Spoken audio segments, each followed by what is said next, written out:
세베대의 아들들인 야고보와 요한은 어부 출신으로 예수님이 최초로 부르신 제자들 중에 속해 있습니다. 제자들 대부분이 어부였던 것처럼 야고보와 요한도 어부 출신입니다.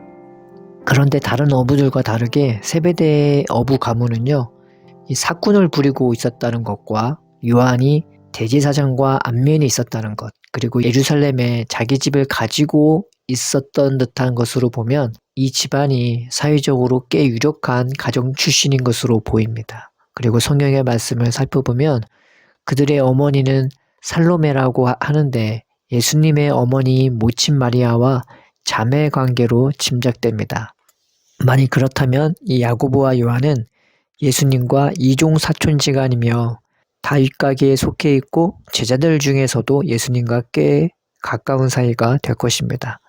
실제로 예수님은 야이로의 죽은 딸을 살릴 때나 변화산에 올라가셔서 영광스러운 모습으로 변하실 때나 또 겟셋마네 동산에서 십자가에 못 박히시기 전 마지막으로 온 힘을 다해 기도하실 때 이 베드로와 야고보, 요한만을 꼭 가까이 데리고 다니셨습니다. 그래서 세베대의 아들들은 다른 제자들보다 어쩌면 더 특별한 인정과 대접을 예수님으로부터 받고 있다고 생각했을지 모릅니다. 그리고 그런 유복한 환경과 예수님과의 사촌관계, 더 나아가 예수님과 더 밀접한 동행을 하는 그런 것들이 그들 스스로를 더 우월감에 젖어 예수님을 따르게 했는지도 모릅니다. 그래서 오늘 본문에 이런 장면이 나옵니다. 예수님이 고난을 당하시러 예루살렘에 올라가기 직전에 이 야고보와 요한의 어머니가 예수님께 당돌이 와서 절을 하며 무엇을 구합니다. 그냥 뒤에서 몰래 부탁한 건 아니고 귓속말로 한 것도 아니고 모든 사람들 앞에서 그 사람들이 보든 말든 상관없이 당돌하게 예수님 앞에 나온 것입니다. 본인 나름으로 예의를 갖춰 공손하게 예수님께 좌의정과 영의정의 자리를 정식으로 구한 것입니다. 그리고 이것을 옆에서 본 다른 제자들은 그들이 가장 높은 지위를 구했다는 것에 분해서 어쩔 줄을 몰라 합니다. 그래서 제자들이 서로 간에 다투며 논쟁하는 이런 모습은 놀랍게도 예수님이 십자가에 못 박히기 바로 전날까지 계속되는 것입니다. 예수님은 이제 십자가에 못 박히시는데 이런 제자들의 대환장 파티 같은 모습을 보면서 예수님은 퍽 속이 답답했을 것입니다. 그래서 예수님은 그 구하는 것에 대하여 그들이 오해하였다 말하며 제자들을 불러 모아 다시 한번 신앙의 도를 말씀해 주시죠. 너희 중에 누구든지 크고자 하는 자는 너희를 섬기는 자가 되고 으뜸이 되고자 하는 자는 너희의 종이 되어야 해.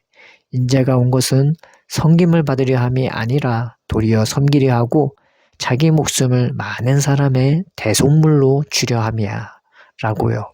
그리고 나서 여리고에서 떠나 예루살렘에 가시려는데 두 맹인이 나오는 것입니다. 맹인 두 사람이 길가에 앉았다고 하니 국어를 위해 길가에 앉는 거지였을 것입니다. 냄새나고 더럽고 사람 취급받지 못하는 거지였을 것입니다. 야고보와 요한과 달리 의지할 데 없는 자들이었고 그렇기에 서로를 의지하면서 구걸하던 자였을 것입니다. 그런데 그 길가로 예수님이 지나가시자 그들은 다짜고짜 소리를 지릅니다. 예수님 앞에 공손하게 나아가 절을 하며 무엇을 구한 야고보와 요한의 어머니와는 전혀 다른 모습입니다. 공손함도 예의도 없죠. 그렇지만 그들의 마음은 간절했을 것입니다. 다윗의 자손이여 우리를 불쌍히 여기소서. 이 시끄러운 소리에 무리들이 짜증나게 반응하며 그들을 꾸짖자 두 맹인은 더욱 소리를 지릅니다. 그것이 예수님의 발걸음을 멈추게 합니다. 예수님은 그들을 불러서 야고보와 요한의 어머니에게 물으신 것처럼 너희가 무엇을 원하느냐 물으십니다. 그러자 그들은 눈뜨기를 원하나이다 대답하죠. 예수님이 그들을 불쌍히 여기셔서 그들의 눈을 만져주시자 그들은 곧 보게 됩니다. 그러나 그들은 그 뜬 눈으로 여기저기를 보거나 뛰어다니거나 집으로 간 것도 아니고 얼마 안가 십자가에 못 박히실 그 예수님만을 따르게 됩니다. 유대인들에게 병과 가난은 죄인들에게 주어지는 하나님의 형벌이었습니다. 그렇기에 평생을 거지로 살았을 이 맹인들이 사람들에게 어떤 대우를 받았겠습니까? 그러니 사람에 대해서는 치가 떨렸을 그들이었을 것입니다. 치가 떨리다 못해 이제는 사람들의 이런저런 반응에 무감각해질 그들이었을 것입니다. 그러나 예수님은 달랐습니다. 사람들은 보는 눈이 있어도 감아버릴 그들이었겠지만 그 예수님은 육신의 눈으로도 보길 원했던 그들이었습니다. 그래서 너무 좋은 이 은혜와 사랑의 주님을 그들은 따를 수밖에 없었습니다. 오늘 예수님이 내가 뭘 해줄까? 무엇을 해주기를 원하니? 라고 나에게 묻는다면 우리는 주님에게 무엇이라고 답할까요? 우리가 주님께 구하는 것이 공손함과 예의라는 탈을 쓴 우리의 더러운 탐욕은 아닌가요? 지금 예수님이 우리 앞에 서서 우리에게 말씀하시는데 우리는 그 주님의 얼굴을 보고 그분의 향기나는 발자취를 따르기보다 다른 것들을 구하고 다른 것들을 따르고 있는 것은 아닙니까? 다른 그 무엇보다 그 주님이 나 같은 사람에게도 발걸음을 멈춰주시는 분임을 우리가 믿읍시다. 다른 그 무엇보다 우리가 주님 얼굴 보기를 구합시다. 다른 그 무엇보다 우리가 그 예수님을 따르며 동행하는 삶 되기를 구합시다. 이것이 우리의 모든 탐욕과 분함과 원통함과 슬픔을 덮어버리고 천국의 기쁨과 소망으로 가득 채워줄 것입니다.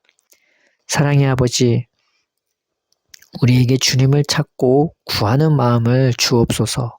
주님만을 간절히 사모하는 그 가난한 심령을 허락하여 주셔서 우리로 평생의 기쁨으로 주님을 따라갈 수 있게 인도하여 주옵소서. 예수님의 이름으로 기도드립니다. 아멘.